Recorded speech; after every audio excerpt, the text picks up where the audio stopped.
আল্লাহু আকবার লা ইলাহা ইল্লাল্লাহু আল্লাহু আকবার ওয়ালিল্লাহিল হামদ।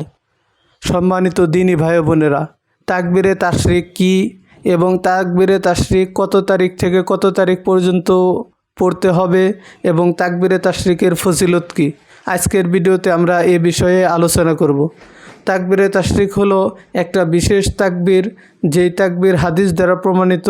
আল্লাহু আকবার লা ইলাহা ইল্লাল্লাহু আল্লাহু আকবার ওয়ালিল্লাহিল হামদ। এই তাকবীরটি জিলহজ মাসের 9 তারিখ ফজরের পর থেকে নিয়ে 13 তারিখ আসর পর্যন্ত এই 5 দিন সমস্ত নারী এবং পুরুষের উপর কমসে-কম একবার পাঠ করা ওয়াজিব। মহিলারা বাড়িতে নিম্ন সুরে ফরজ নামাজের পর আদায় করবে এবং পুরুষরা তুলনামূলক একটু উচ্চ সুরে আদায় করবে। তো এই তাকবীরে তাশরিক প্রত্যেক বালেগ মুসলমান ফরজ নামাজের পরই আদায় করতে হবে, চাই সে একাকী নামাজ পড়ুক বা জামাতে নামাজ পড়ুক। তো এই জন্য এই তাকবীরে তাশরিকের আমল আমরা সকলেই করব। আল্লাহ তৌফিক দান করুন।